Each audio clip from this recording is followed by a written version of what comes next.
Somewhere in your future, there is a last day. Not in an abstract sense, a specific day, already fixed in time, that you will live through without knowing it is the last one. You will wake up, you will think about something ordinary, and at some point during that day, the process that ends you will begin. You will not know it is happening until it is too late to do anything about it. What happens to human consciousness in the final hours of life is one of the most surprising findings in medicine.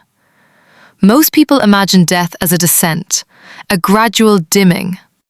But that is not what the data shows. In 2023, researchers at the University of Michigan published a landmark study in the Proceedings of the National Academy of Sciences. They monitored the brain activity of 4 patients who were dying after cardiac arrest. In the final moments of life, 2 of the 4 patients showed a massive surge in brain activity. Not a decline, a surge. Gamma waves spiked to levels higher than anything recorded during normal waking consciousness. The dying brain was not shutting down. It was firing harder than it ever had while alive. Dr. Jimo Borjigin had published a similar study in 2013 using rats. Within 30 seconds of cardiac arrest, the rodents experienced a coordinated surge of gamma activity across multiple brain regions. The dying brain produced a burst of organized, high-level neural activity. It looked like a brain turned all the way up. The final moments of life may not be a fading into nothing. They may be something more intense than ordinary experience. In 2022, a major study published in Resuscitation examined 567 cardiac arrest survivors.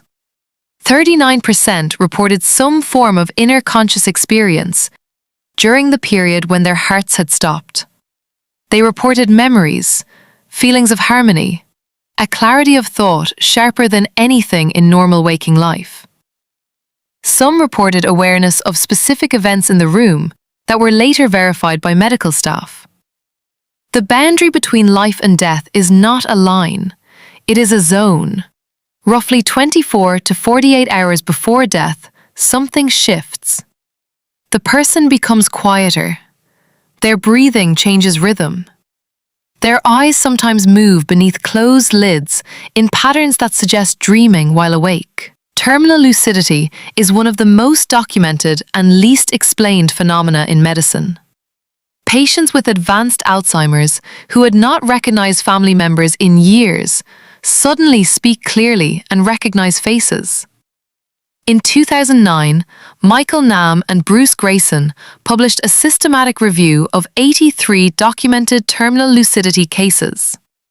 A brain that should be incapable of producing coherent thought produces it anyway.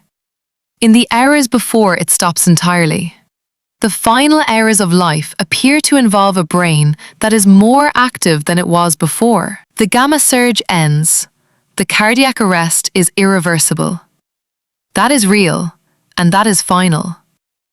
The process of getting there appears to be something other than a simple subtraction. In 1969, Elizabeth Kubler-Ross published her landmark work on death and dying.